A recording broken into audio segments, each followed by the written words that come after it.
Worrisome and often fatal, COVID-19 has been on every mind for many months now in 2020. This year will most likely be remembered for the great coronavirus pandemic, and it is a concern for people all around the world, not just for health reasons, but also knowing that there will be enough money and food to get through this. And that is for the small family, maybe with 1 or 2 kids and maybe a dog. But what about those big families with like a dozen kids? How do they get through this? Think of what would happen if the whole family got sick at the same time with COVID. Who would care for them all? Well, today you'll find out, because the Mentink family caught it, and there are 10 of us.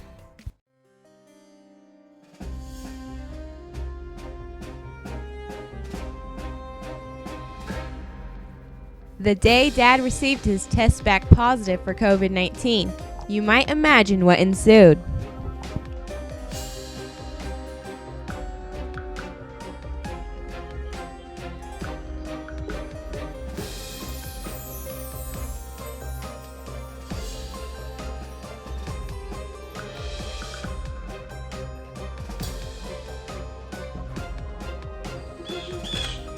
And the house goes quiet. Chore time!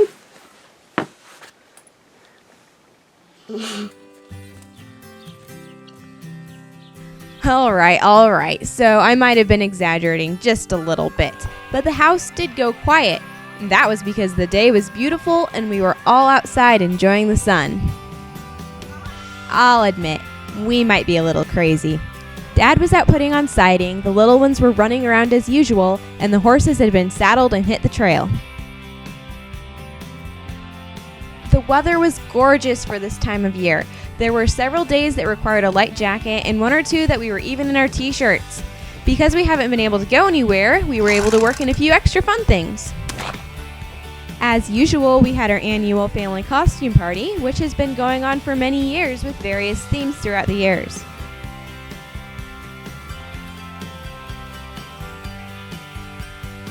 This year's guests included a woolly Russian, a woman from Madagascar, a young Swede, an Italian peasant, a dashing gentleman from Argentina, a Canadian fellow, another young Russian, a Bolivian lad, an Australian girl, and a cute American baby. To end the night, we ate hot dogs around the campfire.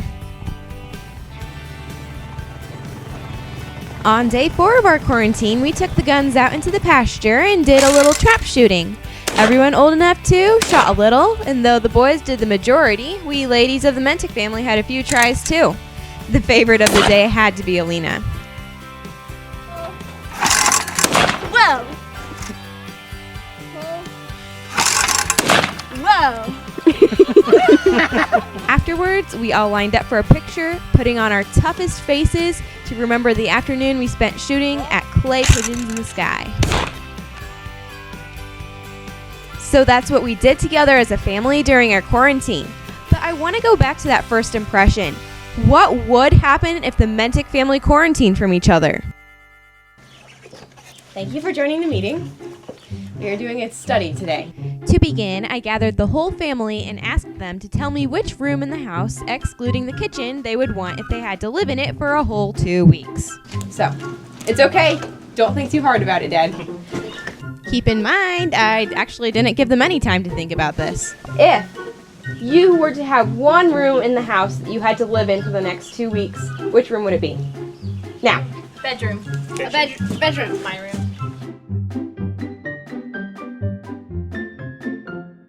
So, Aiden chose his bedroom, complete with the stuffed animals. Abigail claimed the living room, ideal for jumping on couches. Dad was wise and took a bathroom. Alina stole the girls' bedroom. Yes, stole! And strangely, Asher took the storage room, in which he never spends much time. Annika wanted her bedroom. Mom claimed her bedroom, and naturally, a 7-month-old baby can't be alone, so Lillian joined her. Knowing the terms of my own study, I took the last bathroom. And finally, that left poor Bobby, who was left in the basement. On top of this, everyone must wear masks and ensure social distancing by using yardsticks. Now, did I forget to mention the terms of my study? Firstly, exits must be included in the family distancing experiment. That means the basement isn't so bad. Bobby has the basement door. Mom has the laundry door, Dad the porch, I the main, etc., etc. But everyone upstairs shouldn't be sharing a hallway, so if they want to escape for any reason, sorry, your window is the only option. Besides Asher, the storage room window doesn't open, so he's stuck. Secondly, the bathrooms are all claimed. Everyone else must build themselves an outhouse. But, of course, there are problems with my plan. So, firstly, we have bad memories. We would probably get too close to each other and defeat the purpose. Second, have you ever stuck a mask on a child under age 6? As a side note, I want to add that wearing your mask past the bank on your way to the baseball game isn't always a great idea. Third, I don't want to live my life cooped up in a bathroom, not even for a single day. Fourth, I left the kitchen out of the plan so that we could all do our own cooking. But do you know what would happen if 2 people decided to cook at the same time? That's close enough. I said that's first. I entered the kitchen first. Not good at all. That doesn't scare me. And I get the egg! Thank you, too. Fifth, it's unrealistic. The yardsticks would get broken.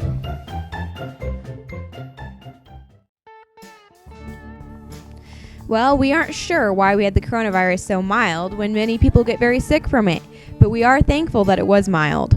Of course, we have a whole collection of remedies, many bad tasting, that we have been taking through this time and before. Well, firstly and mainly, the whole family takes cod liver oil. All that is, but one diehard skeptic whom I refuse to mention the name of. It is gross, but for some, the peach afterward makes it totally worth it. Acerola powder, high in vitamin C, might actually be tasty if it wasn't a health food. Elderberry juice, extracted from our own plants, looks just like grape juice, but it certainly doesn't taste like it. And then there's garlic, chicken stock, sunshine, diatomaceous earth, beet kvass, and ice cream. Homemade ice cream from good old Saucy and Bossy has been on the menu almost daily for a while now. Its health benefits? Well, the cream is good for a person for 1, and for 2, besides tasting good, it gets everyone in a good mood. So someday we hope to be able to come out again, but of course it does take quite a while for the sickness to go through our whole family and go away. We are a very sharing family, usually, and we would sure hate to see anyone have to miss out on getting to say that they had the coronavirus. Admit it, it will be good story material for cracking out tales in 40 years. So, we continue on here as always. Personally, I have found this time to be quite handy for getting some extra time in working with my horses and making more videos. Throughout this, our family has found that we could either sit around and sulk, or we can get some stuff done and pass the time quicker.